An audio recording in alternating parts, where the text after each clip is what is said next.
तो देखो इस वीडियो में हम लोग पढ़ेंगे इलेक्ट्रॉन वोल्ट। इलेक्ट्रॉन वोल्ट किसे कहते हैं, बहुत इंपॉर्टेंट आर्टिकल है ये इलेक्ट्रॉन वोल्ट।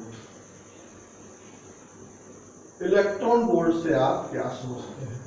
ठीक है, इलेक्ट्रॉन वोल्ट।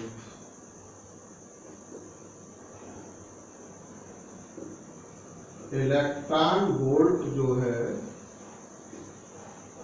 इसको ई भी लिखते हैं इलेक्ट्रॉन वोल्ट। और ये इलेक्ट्रॉन वोल्ट है, ये एक ऊर्जा का मात्रा, ये ऊर्जा के रूप में प्राप्त होता है। ठीक है ना। इसकी परिभाषा ये है कि यदि हम किसी इलेक्ट्रॉन को 1 वोल्ट विभवांतर तक त्वरित करें तो 1 वोल्ट विभवांतर तक त्वरित करने के लिए जितनी ऊर्जा की आवश्यकता होती है उसे हम लोग क्या कहते हैं, इलेक्ट्रॉन वोल्ट। जैसे मैंने बताया था आपको थोड़ी देर पहले, K बराबर QV बताया था। ठीक है ना। अब मान लो हमने यहाँ पर कोई एक इलेक्ट्रॉन ले लिया तो K बराबर क्या हो गया, EV, है ना। अगर V का मान 1 वोल्ट हो जाए तो क्या होगा, K बराबर E। E क्या है, इलेक्ट्रॉन, है ना। E क्या है, इलेक्ट्रॉन। तो ये ऊर्जा हमें कब कैसे प्राप्त हुई थी, किसी वेग के द्वारा, यानी v² के द्वारा प्राप्त हुई थी। इसका तुरंत किया गया होगा, उसको एसिलेट किया गया होगा। ठीक है ना। तो इसकी डेफिनेशन ये बनी कि किसी इलेक्ट्रॉन को 1 वोल्ट विभवांतर तक, यानी v का मान 1 हो जाए तो k बराबर क्या हो गया, E। तो किसी इलेक्ट्रॉन को 1 वोल्ट विभवांतर तक त्वरित करने के लिए जितनी ऊर्जा की, ऊर्जा ही तो है आपकी, ये क्या गतिज ऊर्जा है, ऊर्जा, जितनी ऊर्जा की आवश्यकता होती है उसे हम लोग इलेक्ट्रॉन वोल्ट कहते हैं। लिख लो आप, देखो किसी इलेक्ट्रॉन को या ऐसे लिख लो, किसी एक इलेक्ट्रॉन को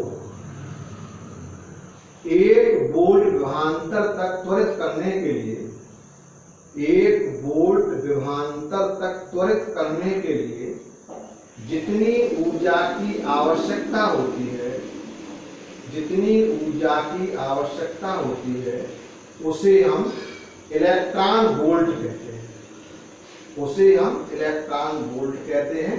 इसे हम जो है EV से प्रदर्शित करते हैं। ठीक है ना। अब इलेक्ट्रॉन वोल्ट और ऊर्जा में क्या संबंध है, 1 इलेक्ट्रॉन वोल्ट बराबर होता है 1.6 गुणे 10⁻⁻⁰ जूल। इसको याद करो, 1 इलेक्ट्रॉन वोल्ट का जो मान होता है वो 1.6 गुणे 10⁻⁻⁰ जूल के बराबर होता है। जैसे मान लीजिएगा हमने ये कहा कि किसी इलेक्ट्रॉन को हम 2 वोल्ट विभवांतर तक त्वरित करें तो कितनी ऊर्जा हो, 2 इलेक्ट्रॉन वोल्ट। और आपसे कहते हैं किसी इलेक्ट्रॉन को हम 5 वोल्ट विभवांतर तक त्वरित करें तो कितनी ऊर्जा उसकी होगी, 5 इलेक्ट्रॉन वोल्ट। ठीक है ना। तो यानी कहने का मतलब हमारा ये होगा, किसी इलेक्ट्रॉन को 1 वोल्ट विभवांतर तक त्वरित करने के लिए जितनी ऊर्जा की आवश्यकता होती है उसे हम लोग इलेक्ट्रॉन वोल्ट कहते हैं। देख लो नोट, इलेक्ट्रॉन वोल्ट एक ऊर्जा का मात्रक है। इलेक्ट्रॉन वोल्ट एक ऊर्जा का मात्रक है। अब डालो नेक्स्ट हेडिंग, वैद्युत स्थितिज ऊर्जा। वैद्युत स्थितिज ऊर्जा, ठीक है, इलेक्ट्रोस्टैटिक एनर्जी, वैद्युत इलेक्ट्रोस्टैटिक एनर्जी। इसका मतलब क्या है, समझ लें। मान लीजिएगा मेरे पास 2 चार्ज है, ये Q1 है, ये Q2 है। इनके बीच की दूरी मान लो R है, ये मान लो पॉइंट A है, ये मान लो पॉइंट B है। मान लिया कि ये Q2 हमारा पॉइंट B पर नहीं था और कहीं था, तो इन 2 बिंदु आवेशों को जब पास पास लाना चाहें, ठीक है ना, या अनंत पर स्थित दो बिंदु आवेशों को पास पास लाने के लिए जितनी ऊर्जा की आवश्यकता होती है उसे हम लोग कहते हैं वैद्युत स्थितिज। ठीक, देखो इसकी डेफिनेशन फिर आप उसका डेफिनेशन करा देंगे आपको। ठीक है, देखो अनंत अथवा दूर दूर रखे, अनंत अथवा दूर दूर रखे दो बिंदु आवेशों को पास पास लाने के लिए जितनी ऊर्जा की आवश्यकता होती है वह वैद्युत स्थितिज ऊर्जा कहलाती। ये हमने मानव फिगर बनाया, इसको आप भी बनाएंगे आप लोग। हमने मान लिया ये जो है हमारा जो Q2 आवेश है ये अभी हमारा मान लो बिंदु B पर नहीं था, ये मान लो कहीं अनंत पर था। ठीक है ना, ये कहां पर था? अनंत पर था। तो इसका मतलब क्या होगा कि बिंदु B पर, है ना, बिंदु B पर यदि कोई जो विभव अगर होगा भी तो क्यों होगा? ये आवेश Q1 के कार्य तो हुआ भाई। ये यहाँ पर हमारा Q2 आवेश B पर रखा हुआ है। मान लो ये B पर अनंत पर होता तो यहाँ पर क्या होता? बिंदु B, ये दूरी क्या है? R, ये आवेश क्या है? Q1, वो क्या होता? B बराबर K Q/R। ठीक, तो देखो माना कि आवेश Q2 बिंदु B पर न होकर अनंत पर स्थित है, बिंदु B पर न होकर अनंत पर स्थित है, तब बिंदु B पर उत्पन्न विभव आवेश Q1 के कारण V बराबर Q, ठीक है, Q1/। ठीक, अब माना हमने जो है इस आवेश Q2 को अनंत से बिंदु B तक लाए। ठीक, देखो माना कि आवेश Q2 को अनंत से, ठीक है, बिंदु B तक लाने में किया गया कार्य W है। तो W बराबर V गुणे Q2, समझते होंगे ना?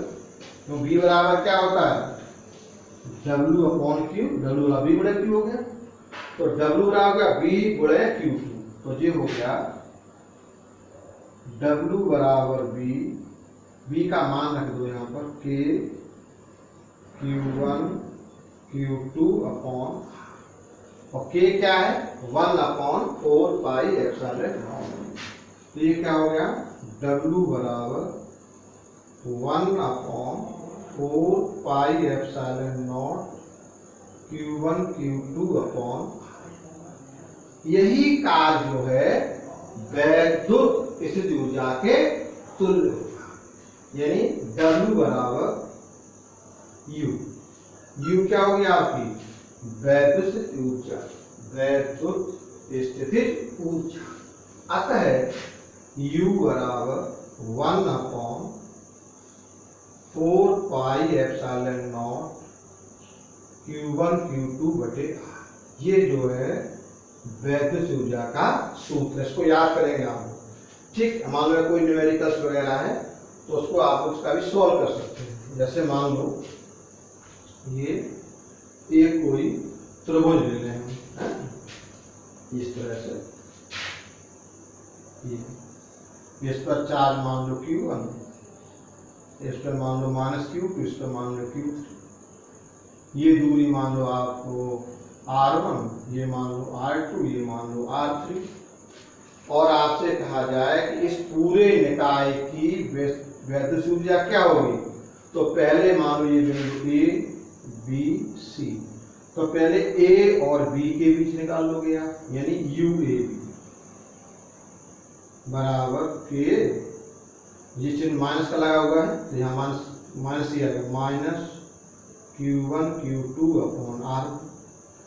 ठीक है, ऐसे निकाल लो आप BC तक, UBC बराबर के, हम इसमें माइनस आर लगा माइनस के Q2 Q3 अपॉन R2, ऐसे निकाल लेंगे आप Q या U AC निकाल लेंगे, तो उसमें क्या आ जाएगा K और Q1 Q3 अपॉन R2, इसमें R3 तो इसमें R2 चलो कर लेंगे, और कुल ऊर्जा क्या होगी, तो U बराबर होगा, सी जुड़ जाएंगे तीनों, U बराबर क्या होगा UAB plus UBC plus UC, यानी पूरे निकाय की हम विभिन्न स्थित ऊर्जाओं को जोड़ करके गतिज ऊर्जा का मान निकाल।